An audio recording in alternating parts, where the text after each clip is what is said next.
5 minute का मदरसा, जानिए कम वक्त में ज्यादा बातें। अस्सलामु अलैकुम वरहमतुल्लाहि वबरकातुहू। नाज़रीन, आप तमाम का इस्तक़बाल है हमारे प्रोग्राम 5 मिनट के मदरसे में। हमारा आज का पहला मौजू है कुरान। अल्लाह ताला ने फरमाया, उलाइका युजज़ौनल गुरफ़त बिमा सबरू व युलक़्क़ौन फ़ीहा तहियतन व सलामा। यही वो लोग हैं जिन्हें इनके सब्र के बदले जन्नत के बुलंद व बाला खाने दिए जाएंगे, जहाँ इन्हें दुआ सलाम पहुँचाया जाएगा। आगे अल्लाह ताला ने कहा, खालिदीन फ़ीहा हसुनत मुस्तक़र्रन व मुक़ामा। इसमें ये हमेशा हमेश रहेंगे और वो बहुत ही अच्छी जगह और उम्दा मकाम है। नाज़रीन, इस आयत में अल्लाह रब्बुल आलमीन ने उन लोगों का ठिकाना बताया है जो अल्लाह रब्बुल आलमीन के सच्चे और पक्के बंदे बन कर के रहेंगे। जैसे कि पिछले कुछ एपिसोड्स में हम लोग इबादुर रहमान की सिफ़ात देख रहे थे, जिसको अल्लाह ताला ने सूरतुल फुरक़ान के आखिर में ज़िक्र किया है। हमने कई सिफ़ात इबादुर रहमान की देखी। आगे अल्लाह रब्बुल आलमीन ने कहा कि जो लोग अपने अंदर इन सिफ़ात को पैदा करेंगे, अल्लाह रब्बुल आलमीन ऐसे लोगों को जन्नत के बाला खाने अता करेंगे।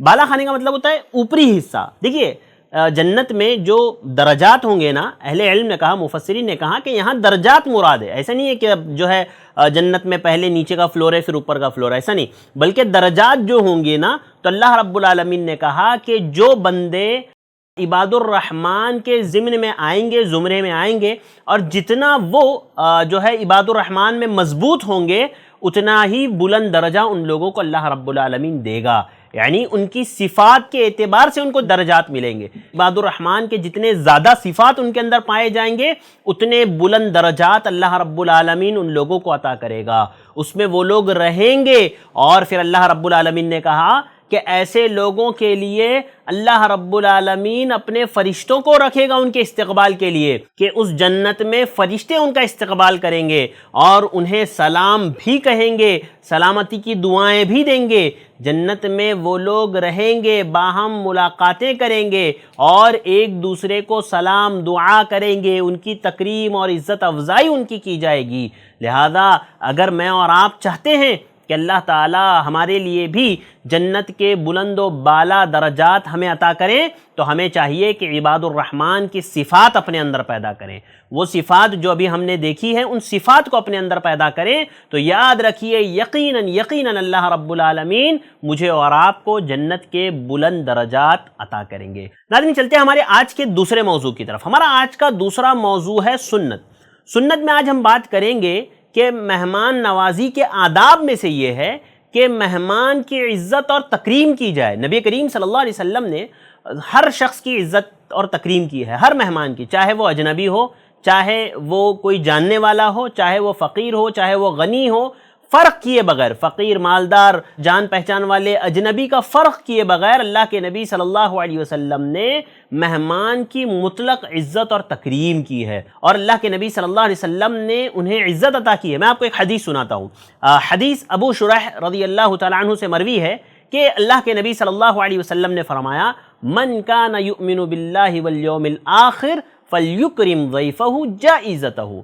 कि अल्लाह के नबी सल्लल्लाहु अलैहि वसल्लम ने फरमाया कि जो कोई आखिरत और यौम आखिरत पर ईमान रखता हो, उसे चाहिए कि वो अपने मेहमान की इज़्ज़त और तकरीम करे। मेहमान की इज़्ज़त और तकरीम करना ये अल्लाह के नबी सल्लल्लाहु अलैहि वसल्लम का तरीक़ा, और आप मेहमानों की इज़्ज़त किया करते थे। इमाम औज़ाई रहमहुल्लाह से पूछा गया, मा इकरामुज़्ज़ैफ़, मेहमान की ताज़ीम क्या है, मेहमान की जो है तकरीम क्या है?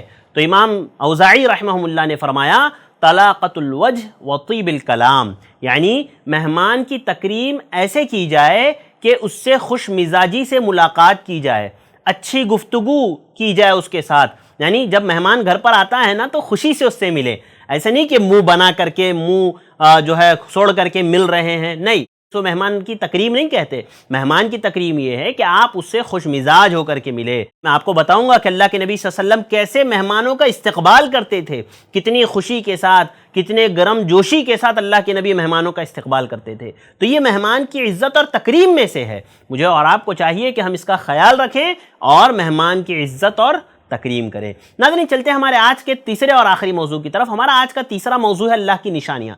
भाइयों और बहनों, अल्लाह की निशानियों में मैंने आपके सामने बहुत मरतबा ये बात रखी है कि ज़मीन और आसमान की पैदाइश भी अल्लाह की निशानियों में से है। مجھے اور آپ کو چاہیے کہ ہم اس میں غور و فکر کریں، اللہ کی عظمت کو پہچانیں۔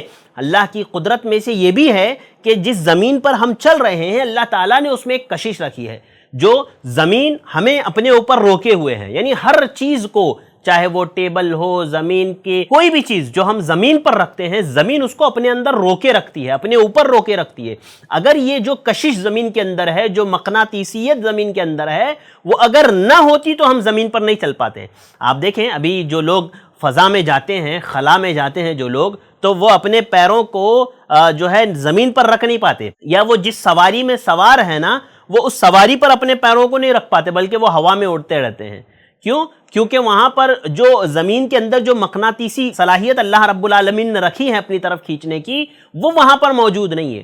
لہذا زمین کے اندر یہ جو اللہ رب العالمین نے یہ صلاحیت رکھی ہے، جس کی وجہ سے آج ہم زمین پر چل پا رہے ہیں، ہمیں چاہیے کہ ہم اس میں بھی غور و فکر کریں۔ آپ سوچیں اگر زمین کے اندر یہ مقناطیسی کی کیفیت جو صلاحیت ہے وہ نہ ہوتی تو کیسے ہم زمین پر چل پاتے، کیسے یہ چیزیں جو آج ہم زمین پر بڑی آسانی سے رکھ دیتے ہیں وہ کیسے رکھ پاتے۔ اور آپ دیکھیں یہ بھی دیکھیں کہ اللہ تعالیٰ نے اس میں جس مقدار میں رکھی ہے نا، وہی مقدار صحیح ہے۔ اتنی زیادہ بھی اللہ نے نہیں رکھی ہے کہ وہ اپنے اندر جذب کر لیں، اور اتنی کم بھی اللہ رب العالمین نے نہیں رکھی ہے کہ وہ چھوڑ دیں۔ یہ بھی اللہ رب العالمین کی بہت بڑی قدرت ہے، بہت بڑی نشانی۔ آپ اس کو پڑھیں، اس علم کو آپ پڑھیں، دیکھیں آپ حیران ہو جائیں گے کس کس قسم کے سائنسدانوں نے کس کس قسم کے انکشافات کیے ہیں اس میں، کہ اس میں کتنی بڑی جو ہے اللہ رب العالمین کی مصلحت ہے، اللہ رب العالمین کی جو ہے اس میں کتنی بڑی نشانی ہے۔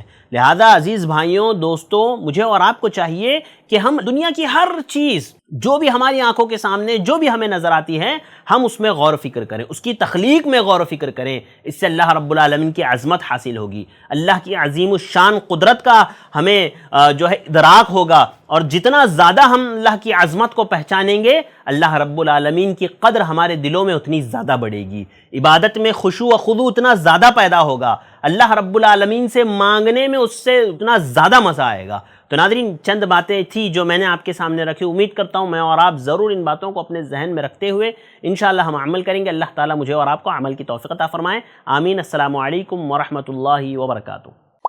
ایسے ہی اور ویڈیوز بنانے میں ہماری مدد کریں، اس نمبر پر کال کریں۔